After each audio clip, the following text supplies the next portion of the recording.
Do you think that we'll see more of this kind of violence today? Absolutely. I believe that the protests have moved into a different phase, and we are possibly approaching general strikes, which have been called by Makhmalbaf, the very famous Iranian director, as well as opposition websites. So we are really moving into a very different phase, and we will most likely see more violence of this sort. Do you think the clashes we're seeing on the streets could be the breaking point of the regime? Is it losing its footing or its grip? Frankly, I think it's both. It is losing its footing and it is losing its grip, and I think it's placing itself in that position, really, because if they are more aggressive, they will lose even further legitimacy, if that were possible. But if they become a little softer, that may really be the end of them, because that'll bring millions of people into the streets. The people who are pulling back and are too afraid to go onto the streets now will go on the streets if they become a little bit less sure in terms of their oppression.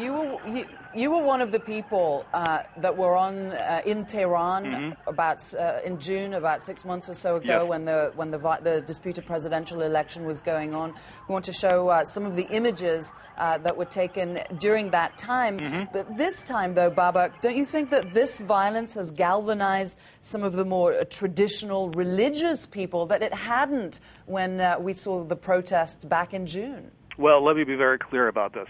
During the June elections, the Iranian regime lost all legitimacy in terms of its democratic claims.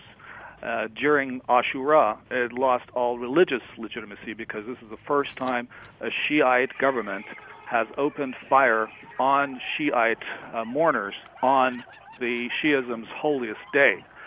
So as much as the regime's propaganda machine would like to pretend that no people were killed, we can see the videos, obviously, and sooner or later they'll be spread all over Iran. If you look at last week's Qom demonstrations for Montazeri's funeral, you'll see that all people from all walks of life, whether young, old, middle class, poor, joined in, and that's what we're seeing right now. Very conservative, very traditional people are joining the ranks of the Green. Are you in touch with people in Iran? What are they telling you now? Are they scared? Are they excited at this kind of momentum? Are they determined? Or, the crackdowns can be extraordinarily harsh and people, as we saw back in June, back down?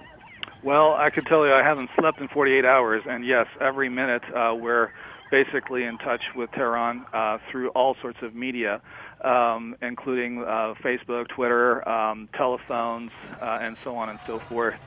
But it's really, really important that we somehow break this monopoly that the government has on broadcasting, and that's why we need more radio ability so that we can reach people who don't have Twitter and Facebook and so on and so forth. And those are the more traditional people in the provinces and so on and so forth. So we are basically glued to whatever electronic media we have, so we can follow this.